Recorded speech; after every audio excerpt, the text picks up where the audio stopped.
24 तारीख की रात को मदन नाम के व्यक्ति का बड़ा ब्रूटली मर्डर कर दिया गया था कांकरोली थाना क्षेत्र में कि उसे शक था कि उसकी पत्नी के साथ में मृतक के काफी घनिष्ठ संबंध थे और इसी की वजह से वो काफी असहज था।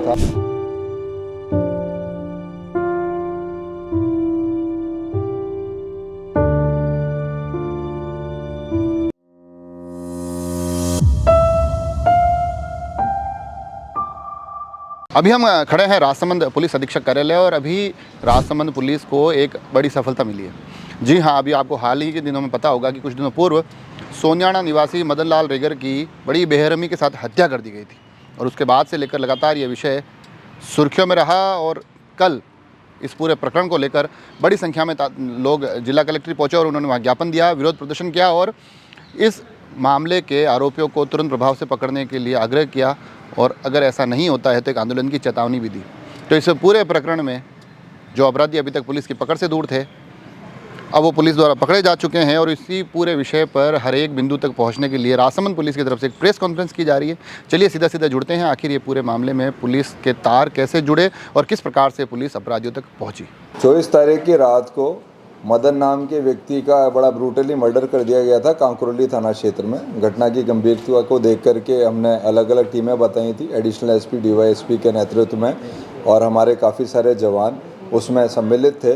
और पूछताछ करते करते हमें संदेह हुआ कि मृतक का जो ताऊ का लड़का है नरेंद्र, उसके कंडक्ट पे कुछ संदेह हुआ और ऐसा लगा कि कुछ अंदरूनी मामला है जो उजागर नहीं हो रहा है। तो नरेंद्र को लाए, नरेंद्र से हमने ठोस और गंभीरता से पूछताछ करी मनोवैज्ञानिक तरीके से। तो नरेंद्र ने वारदात करना कबूला। उसने बताया कि उसे शक था कि उसकी पत्नी के साथ में मृतक के काफ़ी घनिष्ठ संबंध थे और इसी की वजह से वो काफ़ी असहज था और जो मदन है उसको रास्ते से हटा देना चाहता था। उसने अपने साथ में अपने एक कज़न को लेकर के, मुरली नाम के व्यक्ति को लेकर के इस घटना को अंजाम दिया और बड़े चालाकी के साथ में वो खुद मौके पे नहीं गया, उसने मुरली को मौके पे भेजा और मुरली ने एक काम अंजाम दिया। उसने मदन के टेम्पू में बैठे हुए के ताबड़तोड़ हमला किया चाकू से और वहीं उसको मार दिया और मौके से चला गया।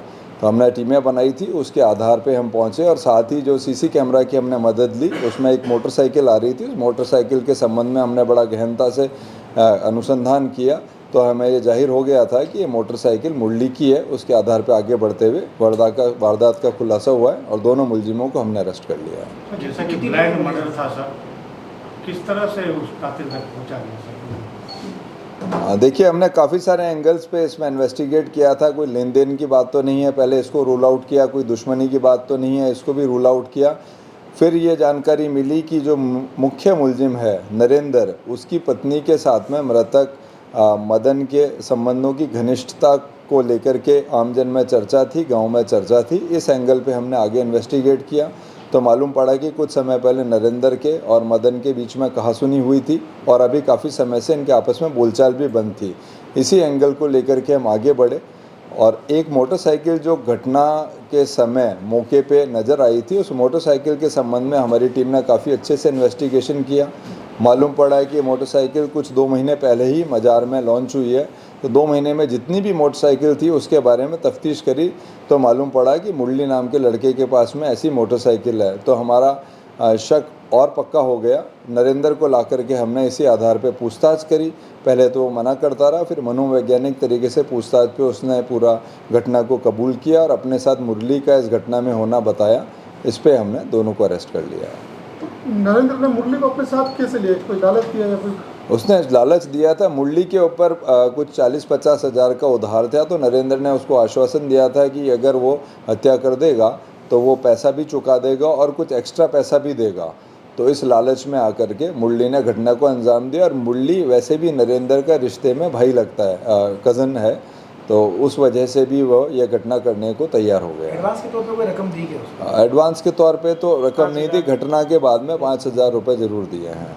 नरेंद्र पुलिस को लगातार पुलिस के सामने था, पुलिस को गुमराह कर रहा था, तो किस मतलब ढंग से आइडेंटिफाई किया? क्योंकि प्रदर्शन में वो प्रयास कर रहा था हमें गुमराह करने का, लेकिन हम गुमराह तो पहले दिन से ही नहीं हो रहे थे। वो घटना की स्थिति देख करके और जिस हिसाब से मृतक के गले पे लगातार 20-22 प्रहार किए हुए थे, उसी से लग गया था कि ये बड़ा सुनियोजित तरीके से किया हुआ कृत्य है और इसमें जैसा मैंने बताया कि अलग अलग एंगल्स हमने एक्सप्लोर करे, कोई लेन देन का मामला नज़र नहीं आया, कोई ऐसी रंजिश का मामला नज़र नहीं आया, पर ये नरेंद्र की पत्नी का और मृतक के आपस में घनिष्ठता होने की बात सामने आई।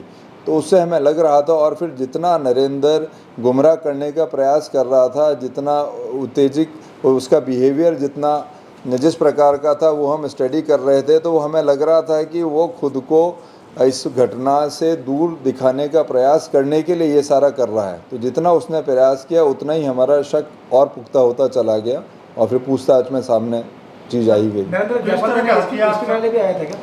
कल जो ज्ञापन देने के लिए आए थे लोग, उनमें नरेंद्र भी था।